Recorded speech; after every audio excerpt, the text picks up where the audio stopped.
Boom. Bombshell. Blockbuster. Huge if true. The walls are closing in. But on BuzzFeed, it seems, rather than on Trump. Welcome back, Mike Cernovich, CERNOVICH.com. The lighting's good. I just wanted everyone to see how cute I am. Feeling cute? Might delete later. Feeling cute? Might delete later. All right, so we have some actual things to talk about. I'm just messing around. Will Trump declare a national emergency at the border tomorrow? Yes or no? What do you think? Will Trump declare a national emergency at the border wall tomorrow? If you think he will, press yes. If you think he won't, press no. Yes or no question. Y or N? Yes or no. Will Trump declare an emergency tomorrow at the border wall? And if so, do you want him to? That might be a better question. Should Trump declare a national emergency tomorrow? I'll reframe that question. Should Trump declare, by the way, what do you think of my hair? Should Trump declare a national emergency tomorrow during, Trump declare a national emergency tomorrow?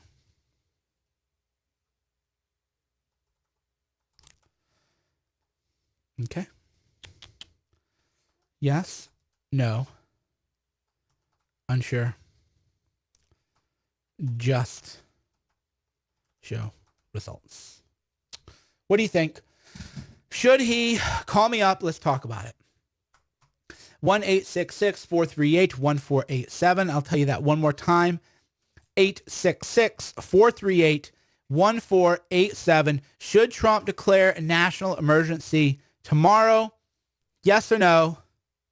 Give me a call, 866-438-1487, 866-438-1487. Tell me what you think. Should he or should he not make an announcement? People say stoned. Some of you people are just deadbeat druggies. Says more about you than me. I've actually not had any alcohol in January. So for those of you who don't know, I'll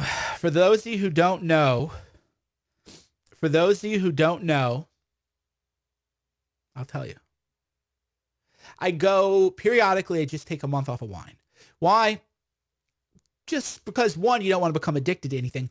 Two is to see, do I feel better? Do I have more energy? Do I look better? And like, I don't notice a difference. I actually think I look a little bit better when I have wine because the tannins in the wine. She's out here, babe. No, she's just chilling. No, she came out and was looking at the dog poo, and I just brought her in, and yeah, we're just hanging out. I'm streaming live. Okay, you just go with my grandma wants to see you, babe. Grandma wants to see you. All right, so should Trump declare a national emergency? Yes or no? The tannins in the wine. She's out here, babe. Miami, how you doing? She's just chilling. Wait, what the? Sorry, guys. Little glitch there. I didn't mute one of the channels. Which channel did I not mute? All right, give me a call. All right. Now, Miami, I'm sorry, bro. I hung up on you. I didn't mean to hang up on you. Chambersburg, Pennsylvania. How you doing?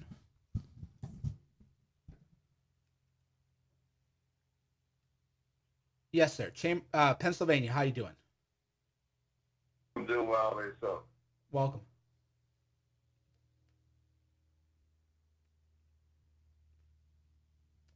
Okay. Escondido, California. How you doing?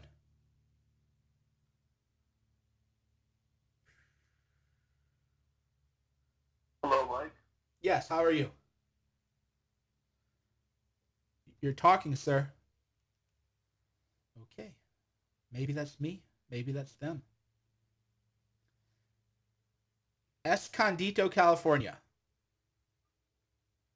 Hey, how's it going, Mike? Good, dude. I know that we disagree on the way that ICE is handling the deportations, but do you think Trump should put it back on the table and take a hardline stance in supporting dreamers in order to get the wall?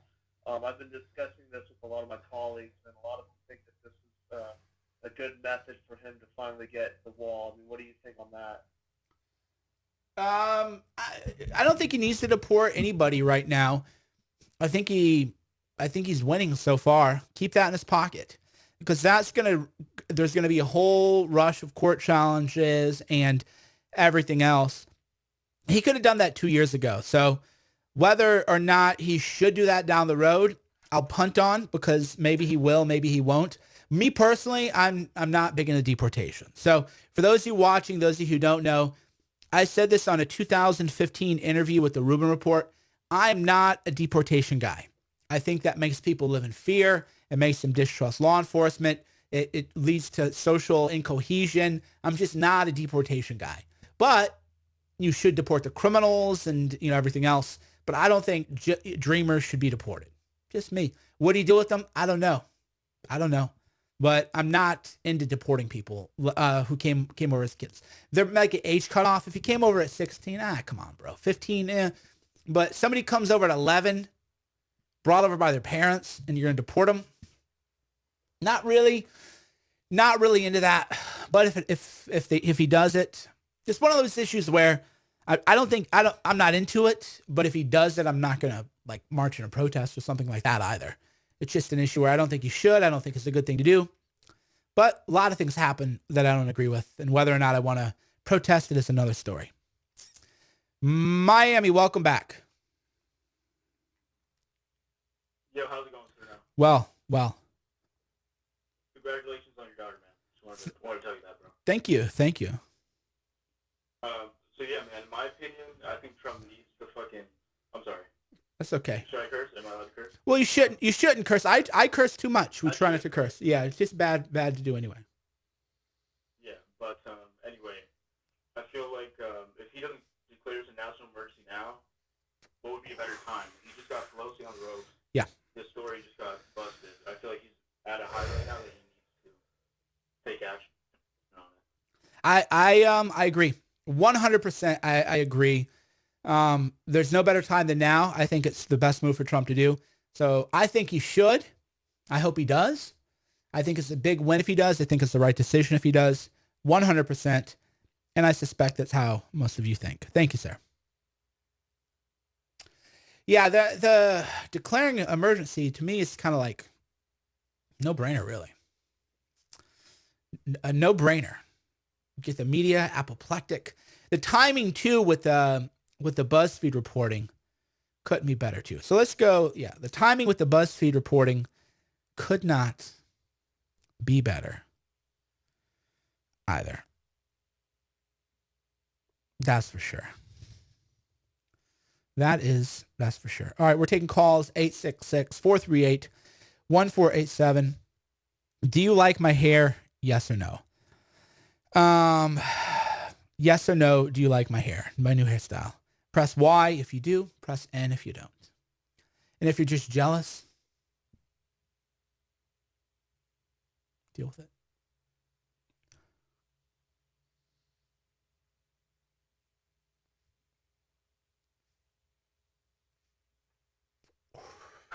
New York, how you doing? Hello? How you doing? Welcome, ma'am. Ma'am, you're in New York. I hear you. Okay. I hear you, ma'am. Do you hear me, madam? Yes, I can. Welcome. Hi. Yes, I think Trump, I'm good. I think Trump should declare an emergency. And I think he should take a war posture with the Dems. But I wanted to ask you something else. Yes. If BuzzFeed, do you think it's proper for BuzzFeed, because they look really terrible, to actually say who their sources were? Oh yeah, absolutely. 100%. I think 100%. I think BuzzFeed should burn their sources. Because if you, if a newspaper burns sources, they usually don't do that, right? Are there legal consequences to that? No, legally that you can. There's no crime against it. You shouldn't do it. If you do it, your career as a journalism is over. The broader... If people give you purposely bad information to make you look stupid, that's part of the deal. You're saying it's okay?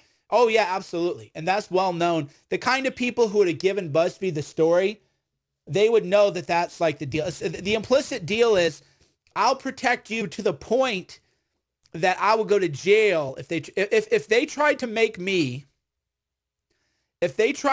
burn a source. I would go to jail for that. But the flip side to that, right? Because this could be, you know, all the people that are backstabbing Trump inside the office.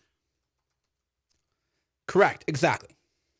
Right? So we would want to know that, although, you know, there are other consequences because the world is so crazy. People are getting death threats. So I'm on the fence about it, but I wanted to know your thoughts if they should do that. Oh yeah, they should burn the sources, 100%. If a source gives you a bad story, you don't. I'll go to jail for a source. But if you give me if you burn me, if you use me to launder fake information, the deal's that's not part of the deal, right? You've determined that you don't want to be protected, and that's well understood. The kind of players who would have gone to BuzzFeed with a story, those high level people, they know that, and they know that that's a risk. Thank you, madam. Bye. Hamilton, Ohio. How you doing, sir? All right. Sorry to call again, hogging up. Oh no, it's always good to hear from you. Question. I will answer the question. Yes, sir. Should he declare an emergency? Absolutely. Okay. I believe strategically it's the right time because everyone is paying attention to this right now. Uh-huh. And not only that, but there are, you know, I'll exaggerate, but 1,000 different things to declare an emergency about. Later on, he could say it was an emergency about this or that or any of it. Mm-hmm. All attention's on him, and he has many different justifications for it. That's my thought. No, I agree. I think the timing is perfect, actually. Given the amount of attention on him now, maximum impact, 100%. The timing for Trump could not be better, actually. So this is, in life, sometimes when they think they got you beat, that's actually when you come back with the counterpunch. So 100% I think he should, and I don't think the timing could have been better. This latest from BuzzFeed really, really takes it to another level. Thank you for the call, sir. You're welcome. Thank you. Oh, yeah, 100%. 100% declare an emergency tomorrow. All eyes are on Trump.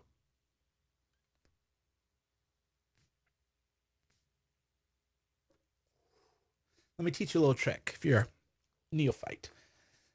By the time you get to about a third or a half of the cigar, you start to get a little bit of tar nicotine buildup within the cigar. So the trick is you go, see that? That was all the tar residue. You see how it blows out? You just you put the torch in front of the cigar, a puff forward, puff or two forward, just to blow that gunk out, and then cleans out the cigar. See how it didn't spark that time? Because I didn't have the gunk fly out. Kansas City, Missouri, or Kansas City, Kansas, how you doing? You there? We hear you loud and clear. Am I talking to Mike Cernovich? I hope so. Hey, what's up, brother? I hear you on Instagram. Welcome.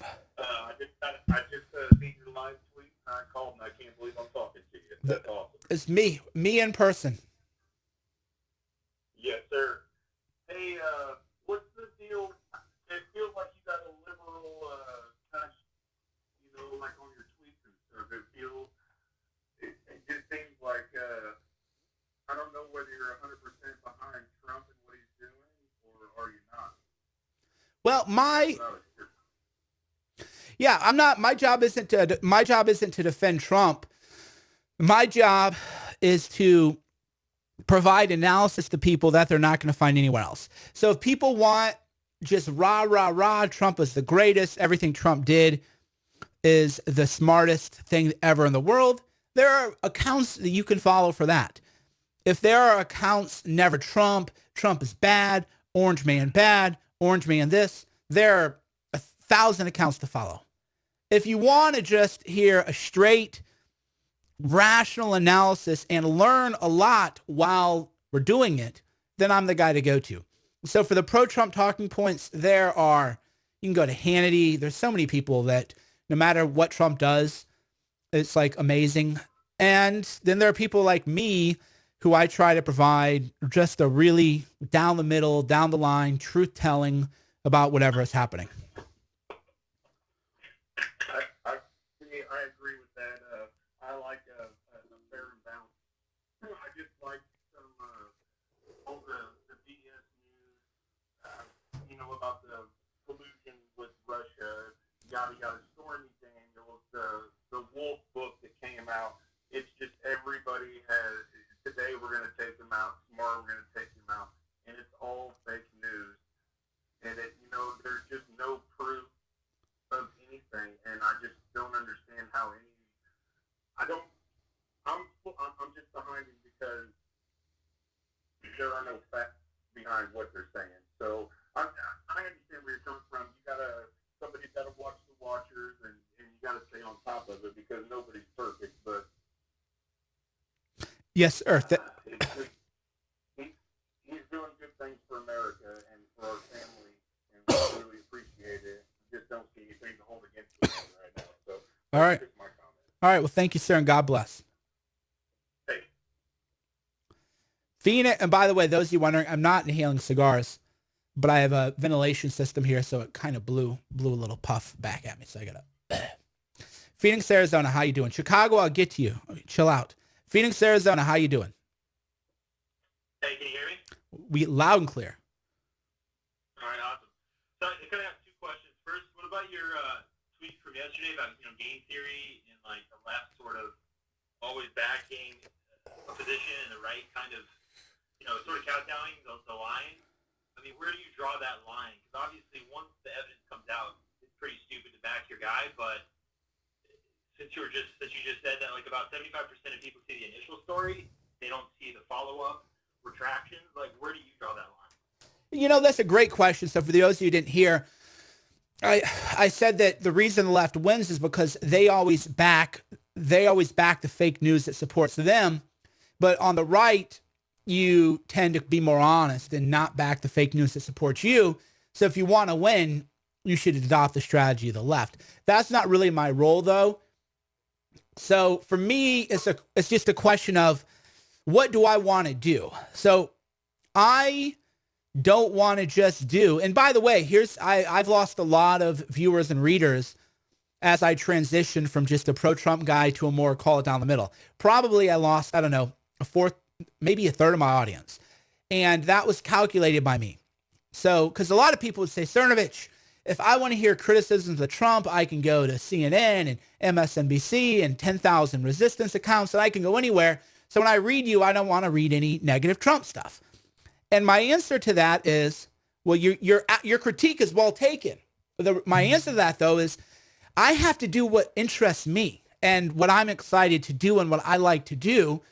And what I like to do is just think about what is happening in the world and look at it from various perspectives and explain my perspective and give people a different way to look at the world. So for me, just every time a BuzzFeed fake news, LOL, I could have tweeted that out yesterday when the BuzzFeed story hit. I'd have got tens of thousands of retweets. Fake feed, they're all fake. It's all fake. I could do that and pander to people, but that is not for me rewarding or enriching, and I just don't enjoy doing it. So for me, I have to really, to get me out of bed, I need to be excited. I need to be hyped up. And being a cheerleader for Trump is not something that appeals to me. But having, conversations with people and talking to people and looking at the world in different points of view, that to me is interesting. Can I follow that real quick? Mm-hmm. So then is Mike like the reporter that you hold those same kind of positions like personally?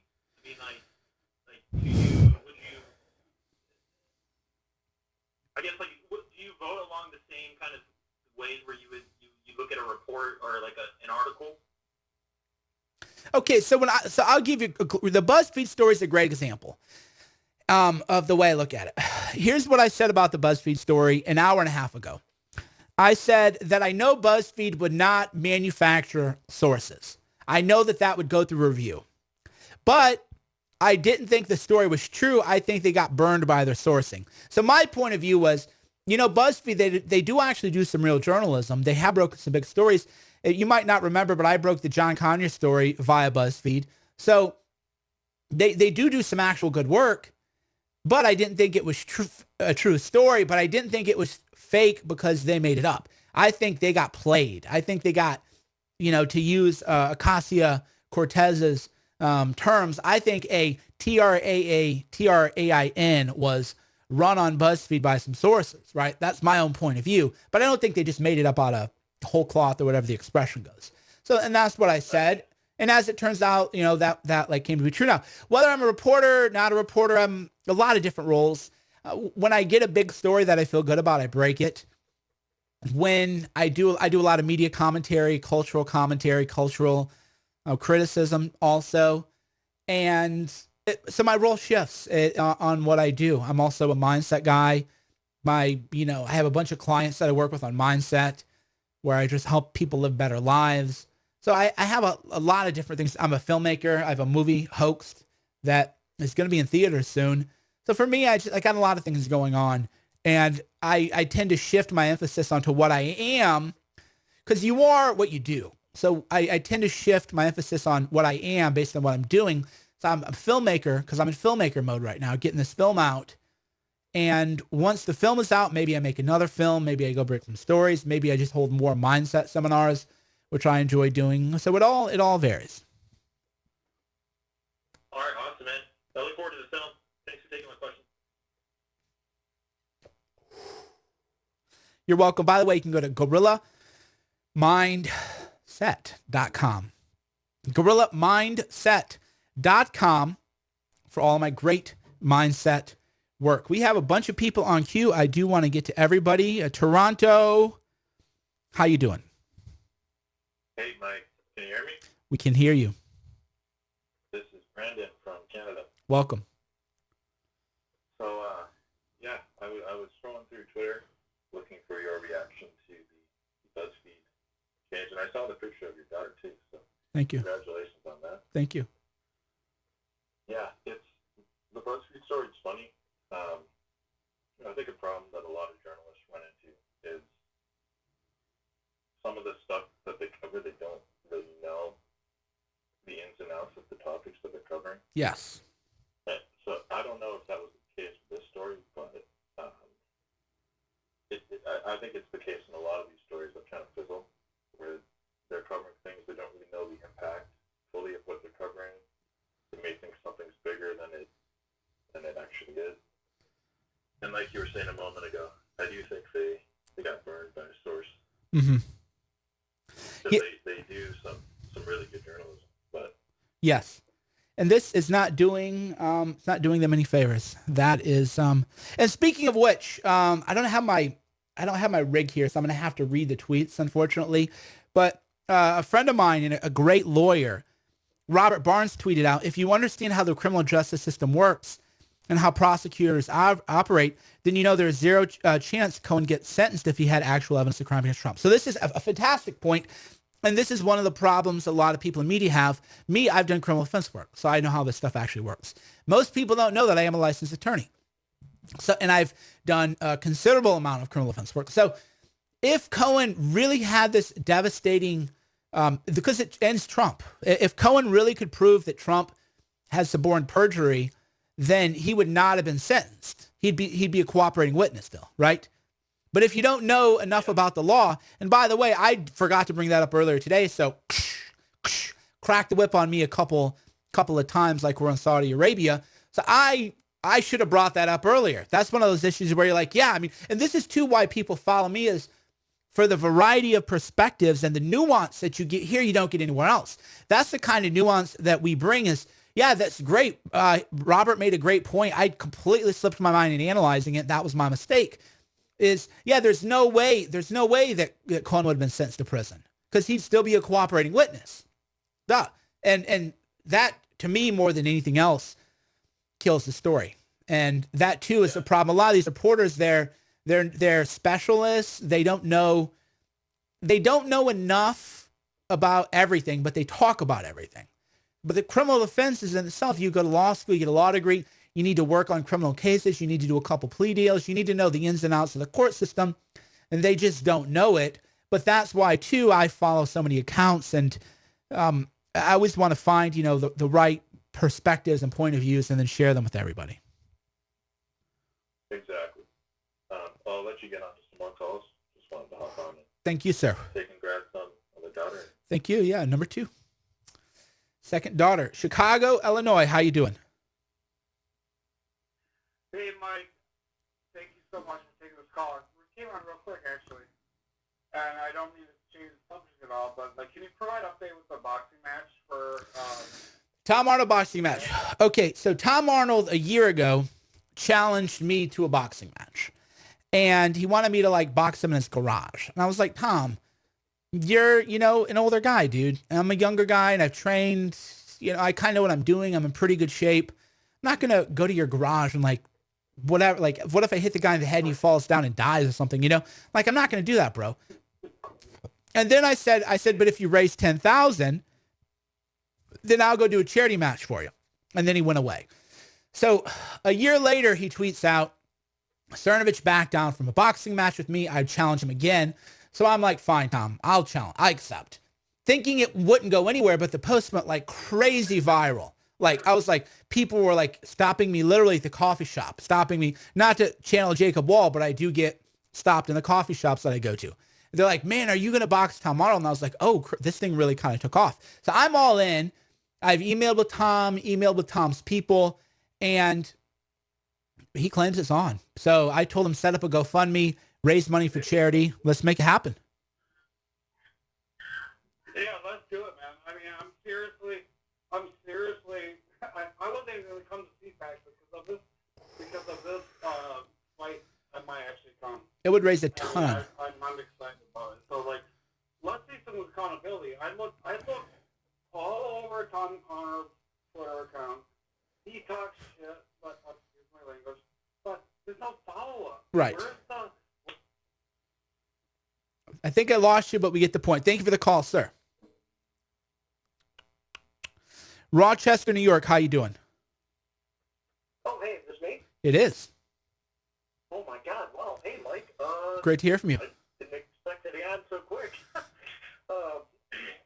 First off, hey, congratulations on, daughter number 2. I mean, thank you. Me and my wife tried 3 times for a girl. Lucked out with boys. So. Congratulations to you. Congratulations. Congrats, sir. More to my point, the whole thing with BuzzFeed, you can, people on the far right are going to just claim fake news regardless. People on the far left are going to be like, oh my God, it's bombshell. But people more like me, I'm a red slater, blue state, more or less. I kind of lean to the center anyway, but, to me, I was like, well, they haven't verified any sources, so I don't understand. I don't understand why. Well, I do, but I don't understand why so many news sources picked this up that this was a bombshell without actually verifying any of the facts. So I don't know if you could clarify exactly what their processes were for picking this up.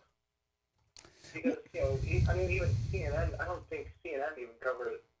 So, I don't know if you could kind of clarify that more with me, because, as you said yourself, BuzzFeed does have some real journalism there, and I'm not disagreeing with you, because they really do hit home on some articles, but I don't understand why it was picked up in such a whirlwind, I guess I could say. Right. Well, here's why. Here's the way the media works. If a so-called reputable outlet reports on something, then every other outlet can re-report it. So a story breaks on, so if I broke this story, they'd say, well, is it true? Nobody else has confirmed it, da-da-da.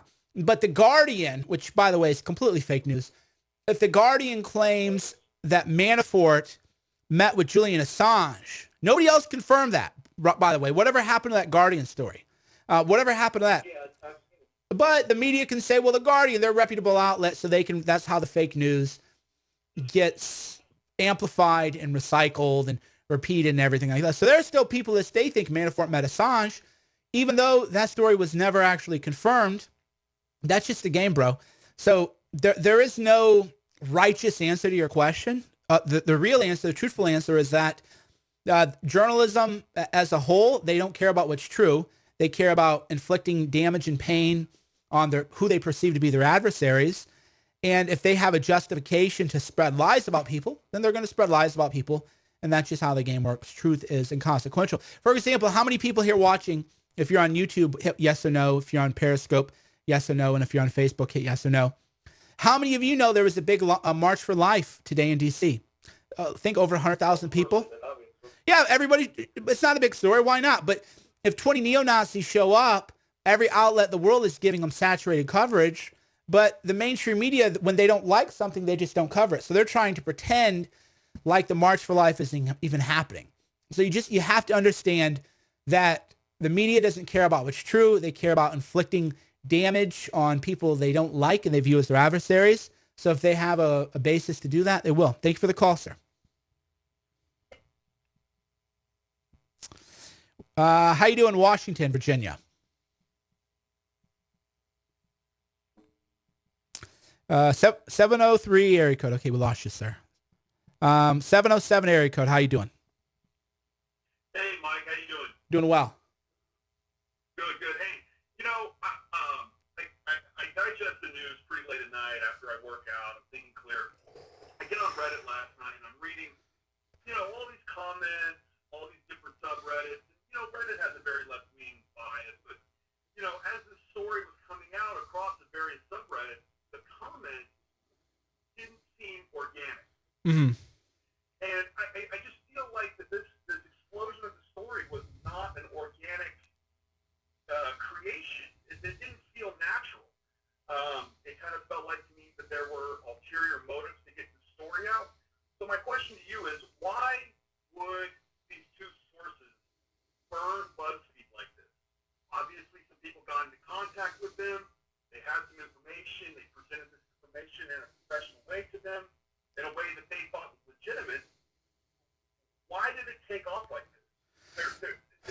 None of this was organic. You know what I mean? Oh, it's not. No. We're in an information warfare age. We now know, for example, that the Hamilton 68 project was supposedly monitors Russian propaganda. They bought bots for Roy Moore, and then reporters said, oh, look at these Russian bots following Roy Moore. The Russians are at it again. Well, as it turns out, it was Hamilton 68 who buy bots for people. So it isn't organic. It's all fake. Everything you're watching, this is what my movie Hoax is about.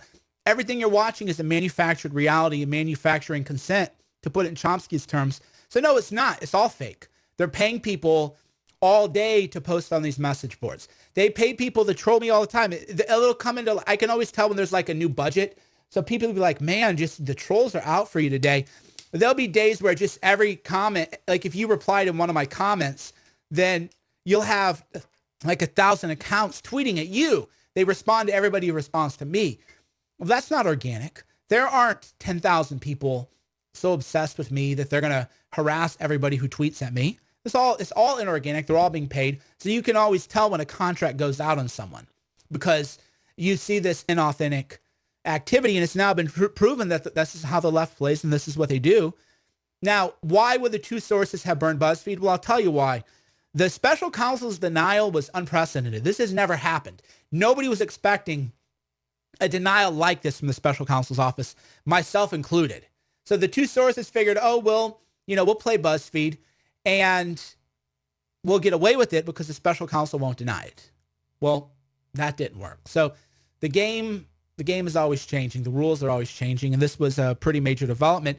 Now the question will be, now that the special counsel has broken the seal, so to speak, will they have to deny every kind of story? That, I don't know. But thank you for the call, sir.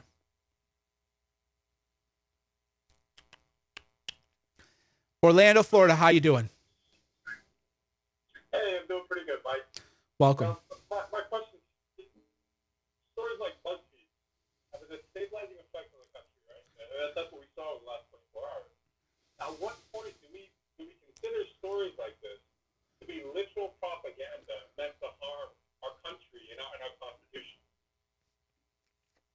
so the question the caller asked, which is a great one, aren't these fake stories what we were told, what people are calling an act of war when Russia does it, right? So if a Russian media outlet would have published this, then everybody would say this was an act of war by a state power.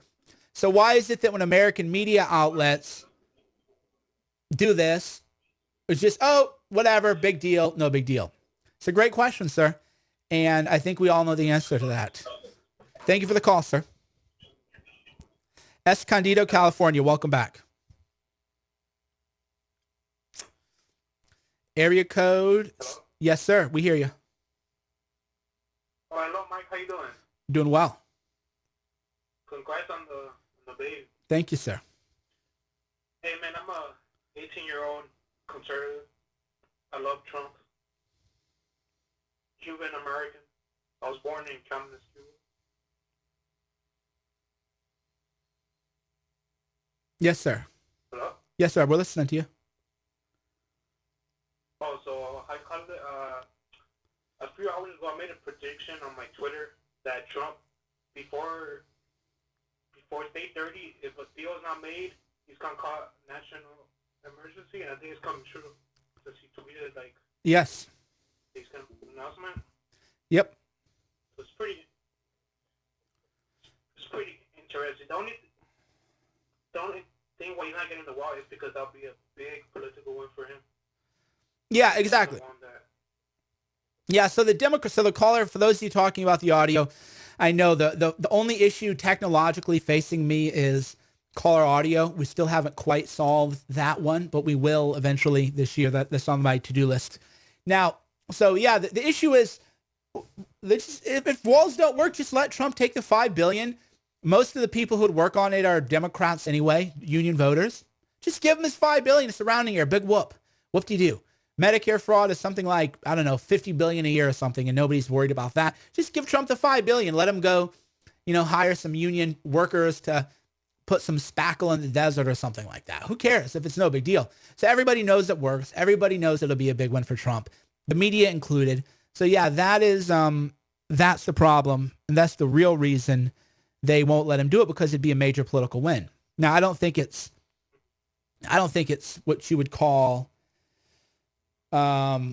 feasible. I don't think the wall is necessarily feasible, but that's the real reason they won't give it. Well, thank you, sir. It's always fun. Yeah, another form of fake news is I know many Cuban Trump supporters, but the media will never interview them because they want to make it look like nobody intelligent supports Trump. It's like another media site. It's all been leaked before.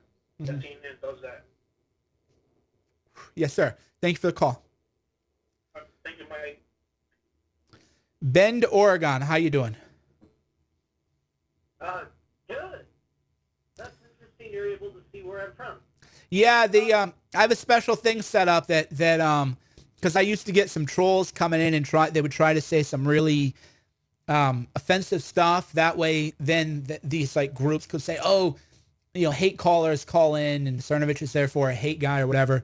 So I have a special software that automatically gets the caller ID of all callers. And since I've installed that, surprise, surprise, the sock puppet accounts that I'm sure were hired by left-wing groups, they quit calling, because I had somebody call up and, they started saying some really anti-Semitic stuff. And I go, oh, just so you know, I know what your phone number is. Hung up, right? Just like that. And then ever since I did that, these special interest groups have quit trying to do to me what they did to Roy Moore, which is to buy fake bots and to make us all look bad. Yeah, well, I'm glad you're able to do that. Hey, I really appreciate you taking my call. I had a question. It feels like to me Trump could really be fighting back a lot more than he has.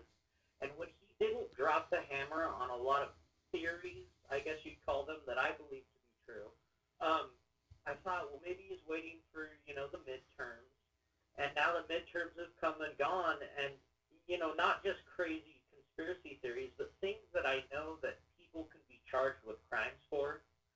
Just even when it comes to, the whole Russiagate, it seems like there's a lot of just iffy stuff, and it doesn't feel like Trump is fighting back. And I wanted to know if you think he ever will, if you think there's a reason that he won't, or if you think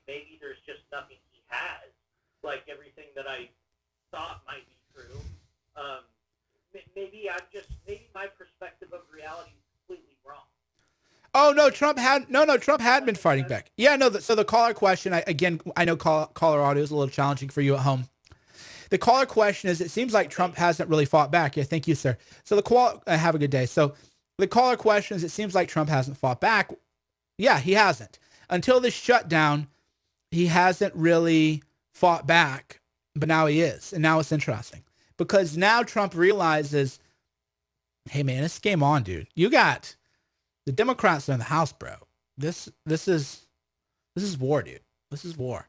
You better get your act together. So Trump is finally fighting back for the first time. All right, everyone. Thank you for the calls. I'm Mike Cernovich, CERNOVICH.com. Go to my website, bookmark the page. My last name, Cernovich.com. We will talk soon. Maybe we'll talk again tonight. I can't promise you. If you're on YouTube, hit the like button, hit the subscribe button. If you're on Facebook, like the video, give me an emoji. If you're on Periscope, tap the screen a few times. Thanks for watching. Go to my website, CERNOVICH.com.